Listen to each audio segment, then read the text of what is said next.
water to me, deep and bold and fathoming. You the moon's eyes to me, pulled and grained and mantling.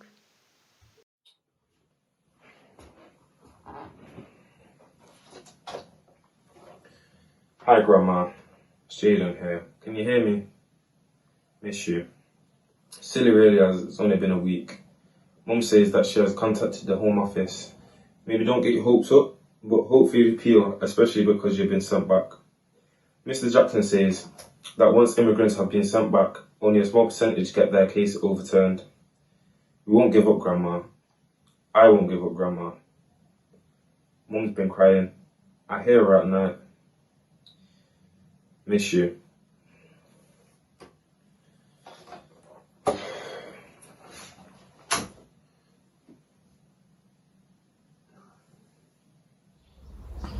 I lived in Altman Town, Kingston, a dressmaker. I had 2 small boys, and my husband, he'd taken off to America to seek work. Never saw him again. Leaving us on our own, we went to live at my sister's house. That made it 11 in a small 2-bedroom house. I had to go. I had difficulties earning a living as a dressmaker in Altman Town.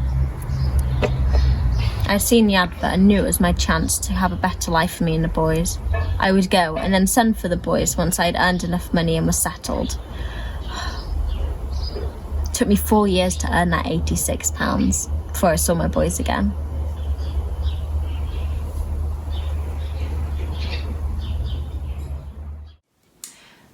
I was one of 257 women on the Windrush. It cost me £28. I'd been enticed by the motherland and the offer of work. As a skilled worker, having just finished my nursing exams, I could settle down, have a family and work for the NHS. They were setting up their first hospital in Manchester and I was going to be a junior nurse there. That was when I met Brie. We were 2 out of 20 women destined for Manchester. I'd already got my position at Park Hospital in Davyhulme and they needed me and my services. A new life and I could not wait.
I reached here on the 22nd of June.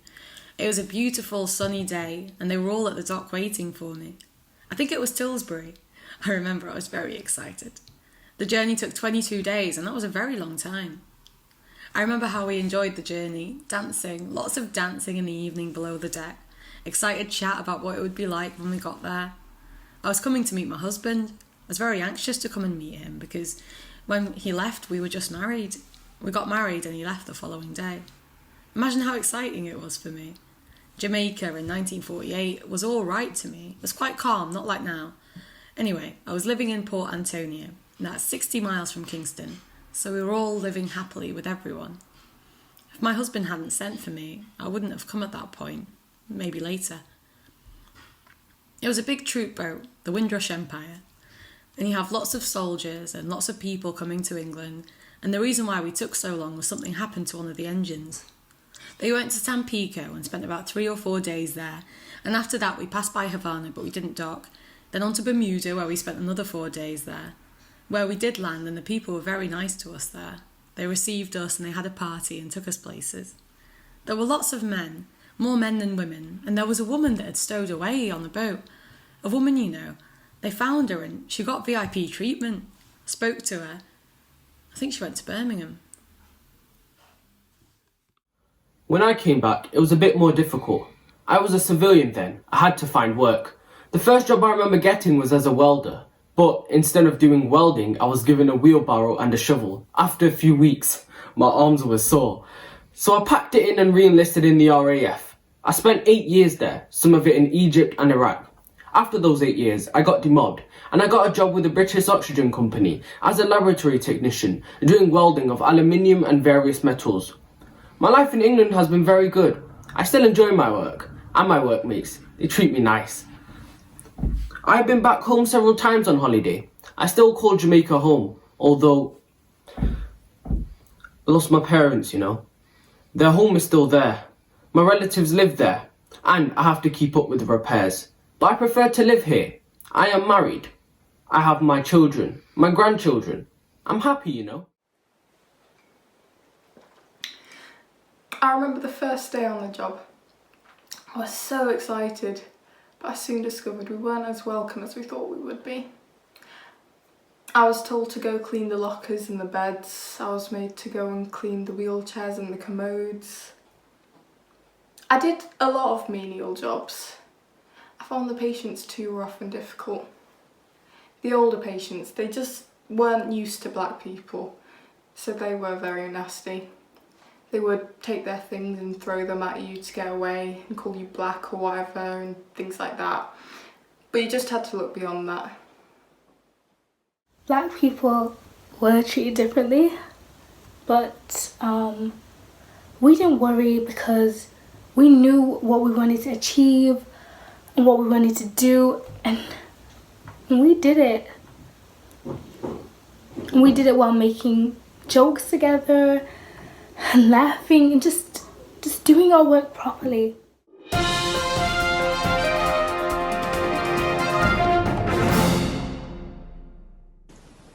Investigation into Working Party on coloured people seeking employment in the United Kingdom. Coloured workers struggle to find employment because of their irresponsibility, quarrelsomeness and lack of discipline. Black men are not up to the standards required by British employers. The truth was very different. Thousands of West Indians were already working in Britain. Major British employers were actively seeking to recruit workers from the West Indies. By 1956, London Transport had begun recruitment in Jamaica and Barbados. British Rail was advertising in the Barbados Labour Office. British Hotels and Restaurant Association was also there in the West Indies, seeking to attract new workers. Even the National Health Service was asking young women to come to Britain and train as nurses. NHS and British Bus Company were more than happy to pay for the transport costs to new migrants, the money being given back over time once they started their new jobs and settled down. Doctors, the lawyers, everybody wanted to go to Canada or America. Unlike England, it was ordinary working class, the factory worker, etc., who came to England, and that was me, an ordinary working man. I chose to come to England on the Empire Windrush, but the freedoms we choose are not necessarily the ones that we've asked for. We were lied to by the British Empire. We were sent to the poorest parts of Britain. When we got there, we found it difficult to find a place to live. That was the hardest thing. The buildings were so dismal and so old. I thought it would be much more advanced, and the buildings much higher.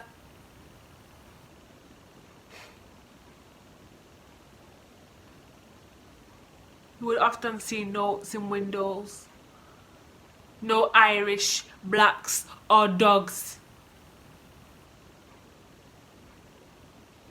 Which made us feel not very welcome. The climate was something I just could not get used to. It was so cold. And the English food was very, very plain. Very mild.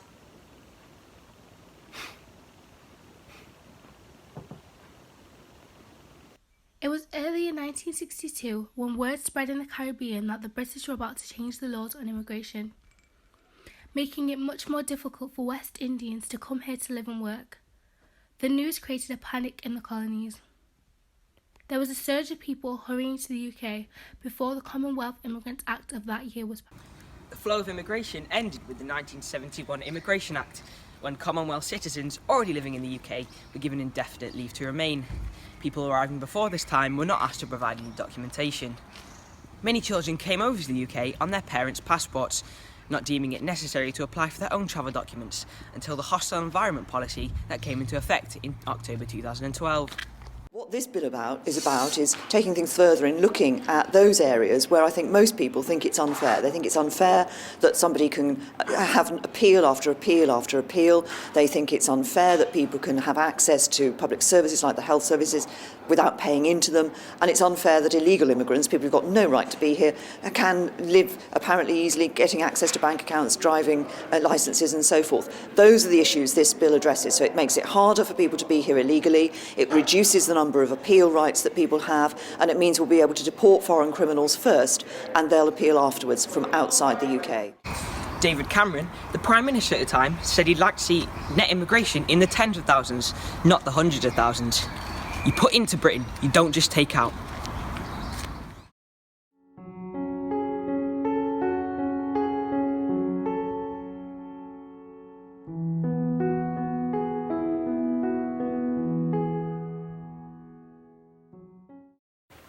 I arrived in the UK from Jamaica when I was a child. I have worked here all my life, and now I have to prove that I belong here. It begs belief. I have been arrested and taken into the detention centre and interviewed like a criminal. They told me that I was an immigrant and that I was going to get sent home to Jamaica on the first flight. I don't have any family in Jamaica anymore. The last time I saw Jamaica, I was 10 years old. I am scared. And I don't know what to do. And I can't eat or sleep properly. And all I can think about is my daughter and my granddaughter, thinking I was never going to see them again.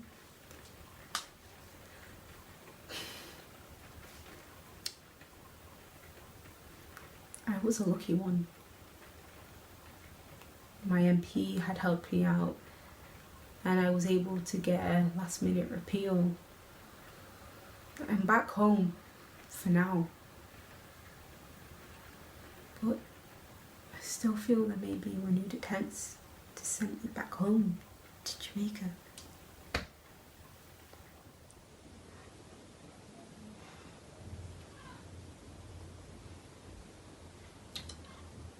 I was celebrating my 50th birthday. It was a once-in-a-lifetime holiday. It was lovely. I hadn't been to the Caribbean since I was 6 years old.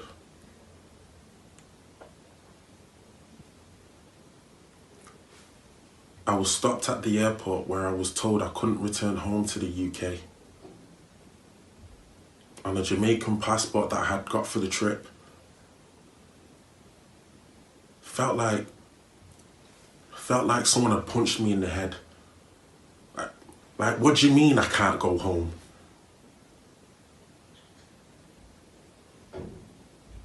I had to say goodbye to my family at the gate. I stayed in Jamaica for 21 months in one-room bedsits and cheap hotels. I was in a state of shock. The High Commission in Kingston said that I had to prove that I was British. I sent them national insurance numbers and my school reports, and they said it wasn't enough.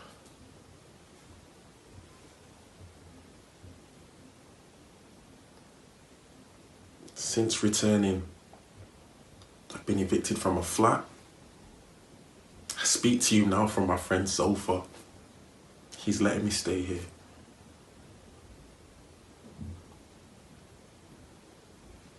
All I ever wanted was to get my flat back, to see my family, and a little apology.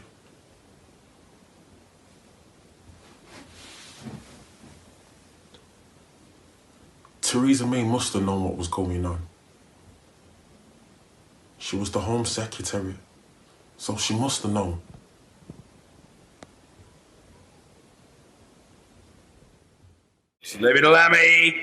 What can I say to the Home Secretary?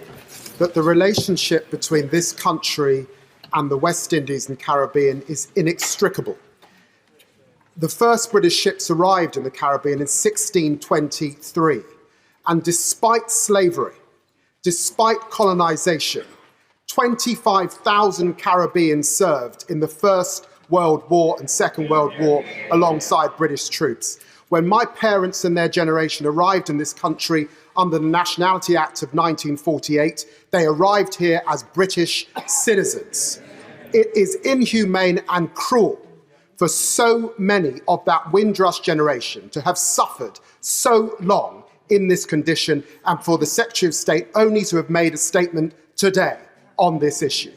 Can she explain how many have been deported? She suggested earlier that she would ask the High Commissioners. It is her department that has deported them. She should know the number. Can she tell the House how many have been detained as prisoners in their own country? Can she tell the House how many have been denied health under the National Health Service? How many have denied pensions? How many have lost their job? This is a day of national shame, and it has come about because of a hostile environment policy that was begun under her Prime Minister. Let us call it as it is. If you lay down with dogs, you get fleas, and that is what has happened with this far-right rhetoric in this country. Can she apologise properly? Can she explain how quickly this team will act to ensure that the thousands of British men and women denied their rights in this country under her watch in the Home Office are satisfied? And I want to reiterate how much we value the contribution that has been made by Commonwealth citizens who've made their life here in the UK to the United Kingdom. I particularly want to acknowledge that as we come together and celebrate the Commonwealth and the ties between us and the connections between us at Chorlton. And particularly the Windrush generation helped to build the country that we are today. And I want to dispel any impression that my government is in some sense clamping down on Commonwealth citizens, particularly those in the Caribbean who built a life here. I take this issue very seriously. The Home Secretary apologised to the House of Commons yesterday for any anxiety caused, and I want to apologise to you today. Hi Grandma, hope you're doing alright. Mum's perked up a bit. It's good to know you have somewhere to stay until Mum's gets things sorted with your appeal case.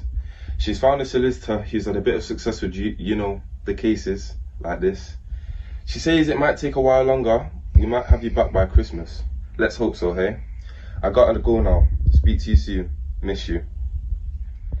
Campaigners have protested at the Home Office, protesting about the British government's handling of the Windrush deportation scandal. By August 2018, potential Windrush cases reported to the Home Office had exceeded 5,000. It was alright to make me your bus driver. It's alright to make me your cleaner, your hospital porter, to wipe down your arse and clean the food that had dribbled down your face, and now you want to send me back? Back to where? I live here. This is my family, my home, my roots. And you can't just force me out of it as if the last 72 years didn't matter. They matter. They really matter. What do you mean this isn't my country? What do you mean I don't belong here? Go back to where I belong. I ask you, where is that exactly? I was born here. I belong here. I live in Manchester. I was born in Manchester. I wasn't born in Trinidad or Tobago. The Caribbean just isn't my home. My home is Manchester. It's where I belong and where I want to stay. Whatever was lost, bin, burned, or buggered up by successive government, fearless bureaucrats probably hope sooner or later those at the sharp end of the Windrush deportation scandal will simply go away or be forgotten. But they will not be forgotten. They will live on in their children's memories, their grandchildren's memories, and the stories we choose to tell. The Windrush Lessons Learnt Review was published on March the 19th, 2020, and it tells us that the Windrush scandal was no accident, but the inevitable result of policies designed for those without the right papers.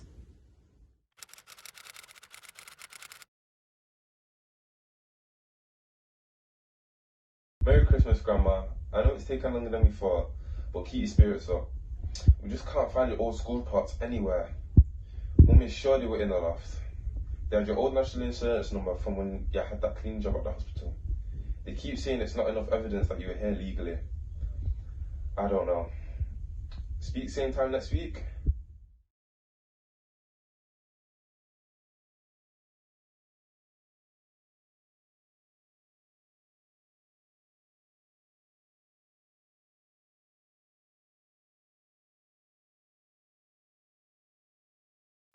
Here come the sounds called rebel. Rebel not the morning. Him and a rebel not the evening. Original for the microphone stand again. Play my big list on the flicker, it's gonna jump and twist. Oh, dance to this music. Original. Yeah. Rebel in the morning, rebel in the evening too. Did you hear that? Did you hear what the black man say? Yeah. Take it away.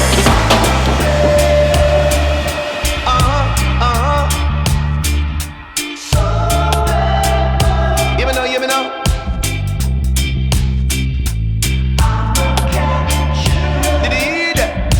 Did you hear that?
Some man a rebel for your cause, rebel for your purpose, rebel for your movement, yes it is a must. Rebel for myself, cause me stay conscious, yeah yeah. Yeah, yeah. So many guys do it and them getting famous. Reggae music off to stay famous. Reggae music off to stay upon the pulse. Yeah, yeah. Yeah, yeah. Come in some man in a pants and shirt and no man just up in a frock. Papa Michigan, you know you're coming in hot. And anywhere we